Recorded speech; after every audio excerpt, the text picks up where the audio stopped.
రకాలైన ప్రయత్నం చేస్తూ ఉంటే ఆ సాధనకి ఎప్పటికైనా మనం లోపల వెళ్ళగలుగుతాము.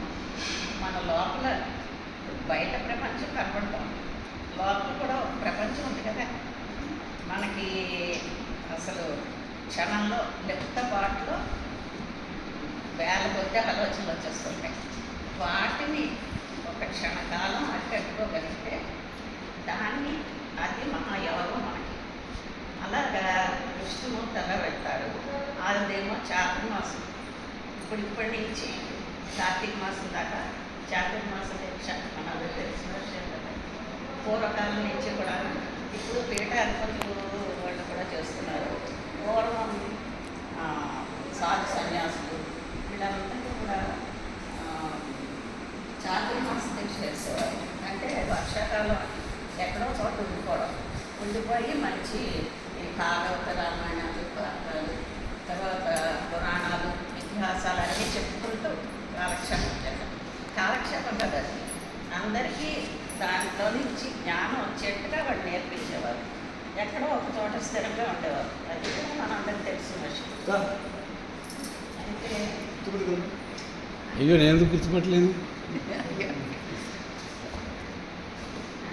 ఇలా ఉండగా ఒక సాంప్రదాయ కుటుంబంలో బ్రాహ్మణుడు వాళ్ళ ఇంటికి చాతుర్మాస దీక్షకి కొంతమంది సాధువులు సన్యాసులు వచ్చి ఉన్నారు. వచ్చి వాళ్ళకేమో అన్నీ సమకూర్చడానికి ఆ ఇంట్లో ఒక దాసి అమ్మాయి, తర్వాత 5 సంవత్సరాలు కొడుకున్నాడు. ఆ కొడుకుని నియమిస్తాడు ఈయన. ఇంటే కొడుకు అన్నీ చూసుకుంటాడు. 5 సంవత్సరాలు అంటే కానీ అన్నీ మంచి జ్ఞానం పిల్లవాడు అని చూస్తుంటే వాళ్ళు చెప్పేవన్నీ వింటూ ఉంటే ఆ అబ్బాయి కూడా తెలియకుండా ఒక రకమైన జ్ఞానం కలుగుతుంటుంది. చాలా ఇష్టపడతాడు. 4 నెలలు కూడా వాళ్ళని అనుసరిస్తూ వాళ్ళు ఏం చెప్తున్నారు అవగాహన చేసుకుంటూ ఉంటాడు. ఉంటే ఇంకా 4 నెలలు అయిపోయి వాళ్ళు వెళ్ళిపోతుంటే ఈ అబ్బాయి బెంగపడతాడు.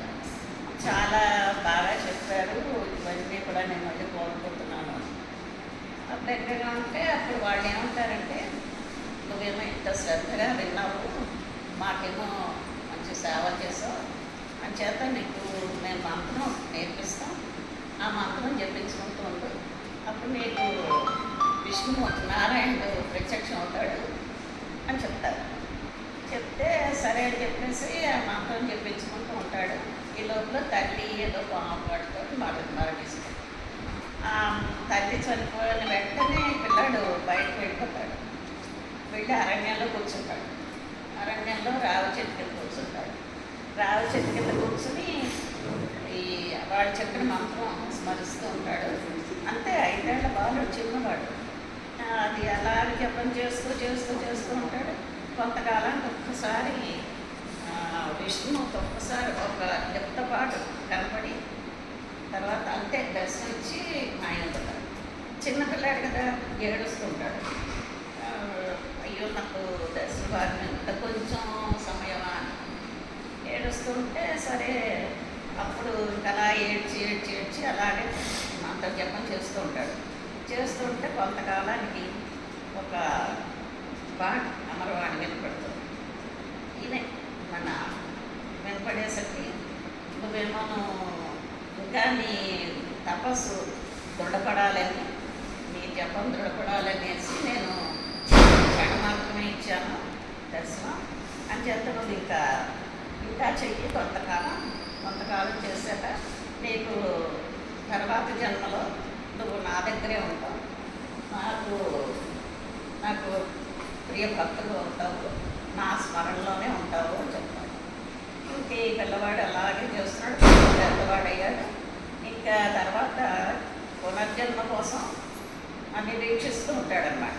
దానికోసం ఎదురు చూస్తుంటే సరే ఇంకా కొంతకాలానికి అతనేమో ఒక కల్పానికి అంటే కల్పం అంటే సహస్రయుగాలు ఒక కల్పం. ఆ కల్పాంతరంలో అతను వెళ్ళి బ్రహ్మదేవుడితో కలిసిపోతాడు. బ్రహ్మదేవుడి మనస్సులోకి వెళ్ళిపోతాడు. వెళ్ళిపోయిన తర్వాత కొంతకాలానికి మళ్ళీ జన్మ వస్తుంది. ఆ జన్మ వచ్చినప్పుడు వశిష్ఠుడు మరీచి మహర్షి వశిష్ఠుడు ఈ పిల్లవాడు వీళ్ళు ఉద్భవిస్తాడు. అతను సరే ఉద్భవించిన వెంటనే ఆ జపం చేసుకునే ఉంటాడు. తను అప్పుడు నారాయణుడు ప్రత్యక్షం అవుతాడు. వచ్చి నువ్వేమో నీ మనస్సుని నీ గుండెని తట్టి నన్ను పట్టుకున్నావు. ఇంకా నువ్వు నా దగ్గరే ఉంటావు, ఎప్పుడు నా నామస్మరణలోనే ఉంటావు అని చెప్పి నారాయణుడు కదా, నారాయణలోని దాంత దదాతి అంటే నారాయణ అని ఇస్తున్నాను నీకు. ఇంకా నువ్వేమో నారద దదాతి అంటే అంచేత నారద అని నీకు నీకేమో నామకరణం చేసుకున్నాను అనుకుంటాడు అని చెప్పేసరికి అప్పుడేమో సరే ఆయన ఇంకా 3 లోకాలు తిరుగుతూ, ఇది నారదుని జన్మ వృత్తాంతం అనమాట. నారదుడు 3 లోకాలు తిరుగుతూ అందరికీ కూడా అన్నీ చెప్తూ నారదుడు జన్మ వృత్తాంతం ఇలా జరిగింది. అంత చిన్న పిల్లవాడి దగ్గర నుంచి. అయితే దీనికి మనం ఎలా చెప్పుకోవచ్చు అంటే కథ ఇది. దానికి ఆయన తట్టి ఆయన పట్టుకున్నాడు కదా. అందుకని చెప్పి మనం కూడా అంతరాత్మ తట్టి పరమాత్మను పట్టుకుంటే అమృత సిద్ధి అమర సిద్ధి తథాస్తు తథాస్తు తథాస్తు. అంతరాత్మ తలుపు తట్టి అంటే తట్టాలి అంటే అంతరాత్మ తలుపు తట్టి పరమాత్మను పట్టుకుంటే అమృత సిద్ధి అమర సిద్ధి తథాస్తు తథాస్తు తథాస్తు.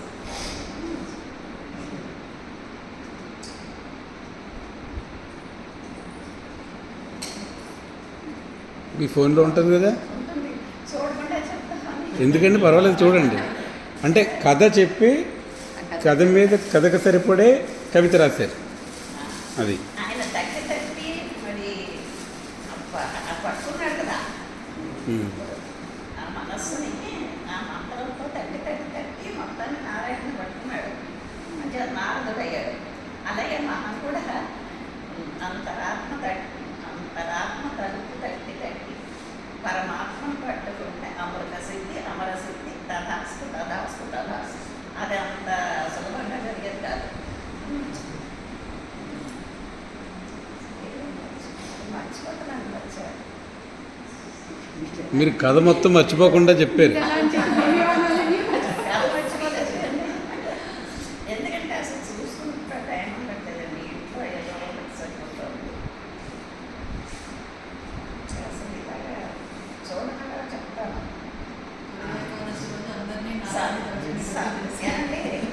మీకు ఆనందం అయిపోయింది కదా.